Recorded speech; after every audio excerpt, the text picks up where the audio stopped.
895โอ้แล้วก็ บ่าวเผยมา430 401เห็นเพิ่นแล้วตอน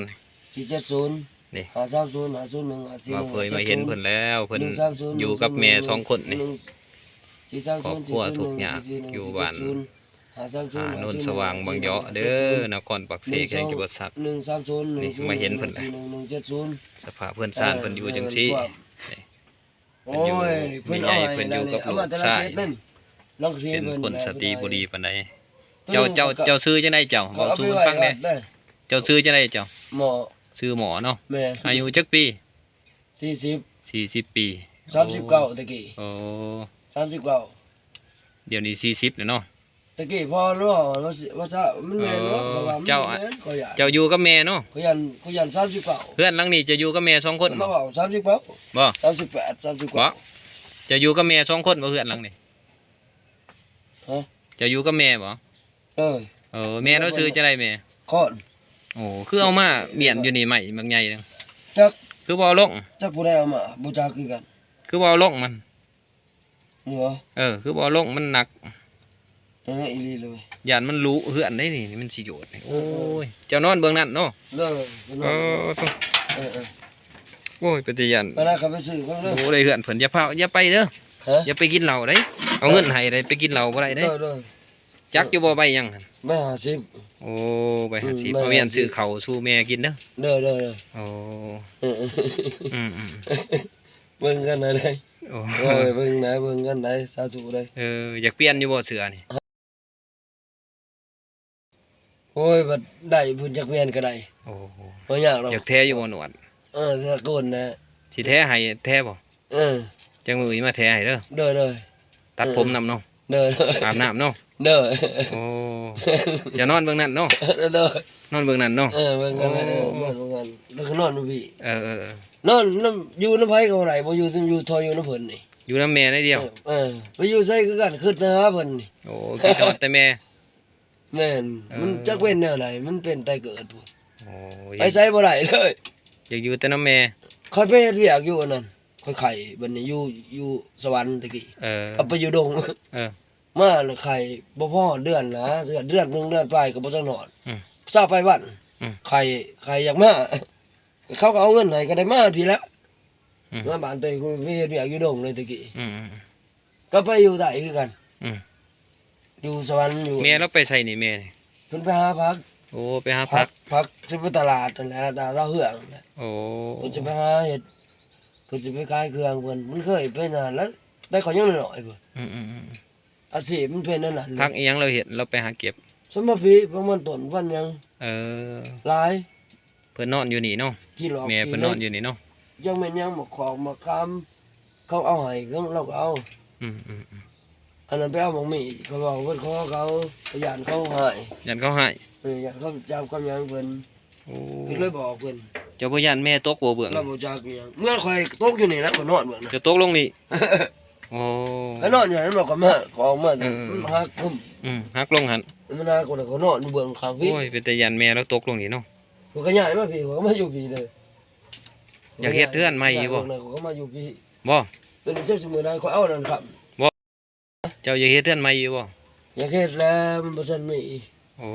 อยากได้แล้ว เราก็จักอยากได้อยู่ได้ มันดีๆเนาะ ถ้าเฮ็ดเรือนใหม่นี่เจ้าก็สิอยู่บ่หลังนี่ ฮะ เฮ็ดใหม่นี่อยู่บ่ อยู่แล้ว อยู่เนาะ เด้อ โอ้ เป็นความเลยเว้ยก็อยากให้เพิ่นนะอยากเราเป็นตุติแต่ว่าข่อยนี่จักสิเป็นจังได เป็นจังได๋ นึกมานี่เพราะว่าเพื่อนนี่ก็ข่อยคันข่อยบ่ค้ำไม้นี่หึมแล้วนี่เขาเอาไม้มาค้ำเลยบ่สิเป็นบ่ เจ้าบ่คำเมียน ข่อยเอามาไหนเอามาอยู่กลางบ่อยู่ว่ามันเรือเพิ่นเอามาพาถิ่มผูกข่อยว่า แต่ถ้าพอเสียพุ่นนะเพราะว่าสิปลูกเพื่อนอยู่ จักปีแล้วพอเราเสีย เพิ่นสิปลูกหลายปีแล้วนะ ได้แล้วบ่5 ปี ได้บ่เนาะ ว้าย บ่ได้ดอกบ่ฮอดบ่ทันไร โอ้ 2 ปี 3 ปีนะ เจ้าหันอายุ45ปีบ่ 30 ปี4-5 ปี 45ปีบ่อายุเจ้า ตะกี้เพิ่นว่า39 38เพิ่นว่า โอ้ เพิ่นบอกว่า38 39พอบอกกัน เดี๋ยวนี้ได้เด้อ ข่อยเองว่า40เขาว่า โอ้ หากข่อยจักแม่นบ่แม่นข่อยอ่านแต่มันดนแหละนะ ตั้งแต่น้อยๆหมู่ข่อย 40 ปี นี่ ซ้ำข่อยแล้วก็ซั่น โดยแม่ข่อยเฮียนหมู่ข่อยเฮียนจบเบิดตัวเองมันบ่เป็นเรื่องเลยแนวบ่จักที่จักแดนอีหยัง โอ้ ก็เลยเป็นนั่นนี่เลยแหละ อืมแม่เราอายุจักปีแม่เรา โอ้ย60 70เลยเด้ 70แล้วบ่แม่ 60 โอ้ 80แล้ว อืม 80ปลาย โอ้เราเฒ่าเลยเนาะแม่เนาะ 70 60ปลาย70แล้ว โอ้ 50ปลาย60 อืม แล้วว่า60ปลายแล้วว่า ผู้ใดไปขอของกินมาสู่กันกิน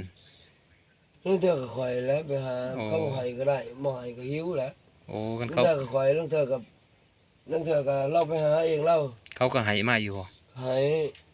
คนน้ำบ้านเด้เนาะ เด้อเขาให้อยู่ เจ้าอยากให้เขามาช่วยเหลืออยู่บ่ อยากให้เลย ฮะ อยากให้แล้ว โอ้ สู้ถูกแล้ว เจ้าเว้าน้ำเพิ่นไว้นี่เพิ่น เอ๊ะ ผู้ใดเห็นคลิปนี่อยากช่วยเหลือก็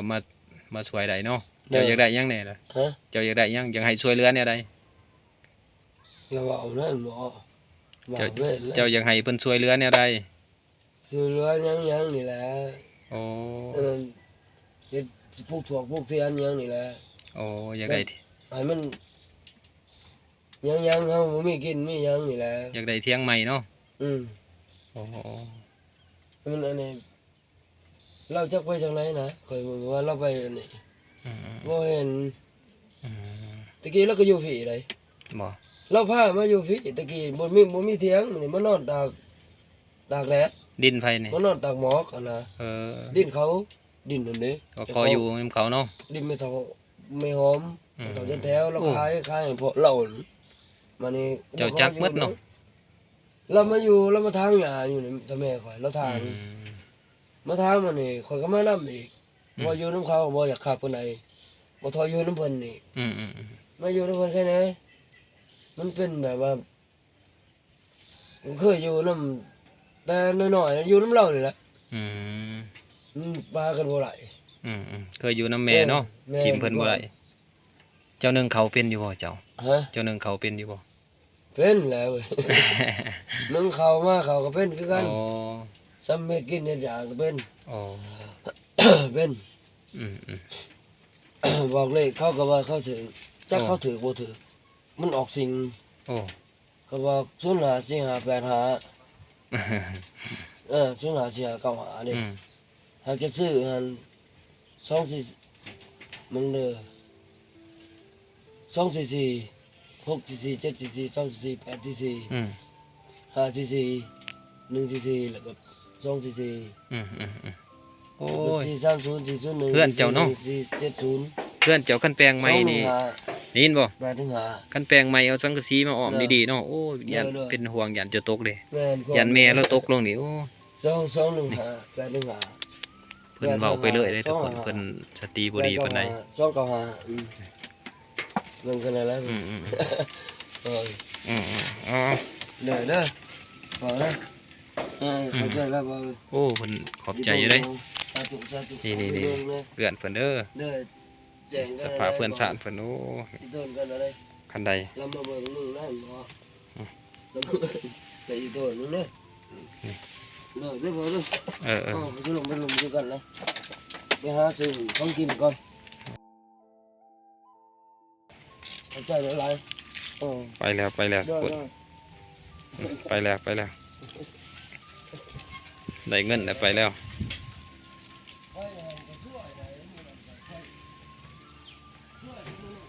นี่สภาพเพื่อนสานเพิ่นเด้อทุกคนเพิ่นค้ำเวียนได้นี่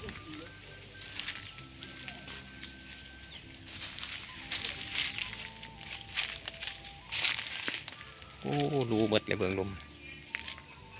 นี่เพิ่นดีนอนนี่รู้หมดนะ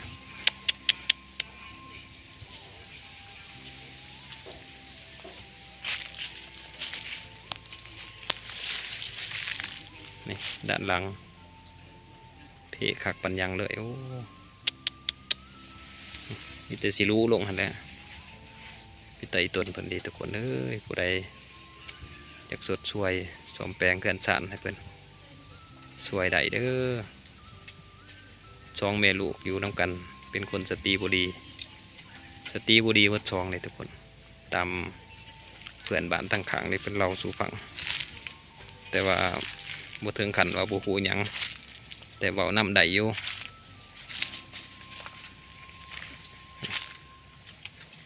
พุ่นบอนเพิ่นเฮ็ดกินเฮ็ดอยากอยู่เบื้องนั้นบ่พ่อแม่ซ้ำ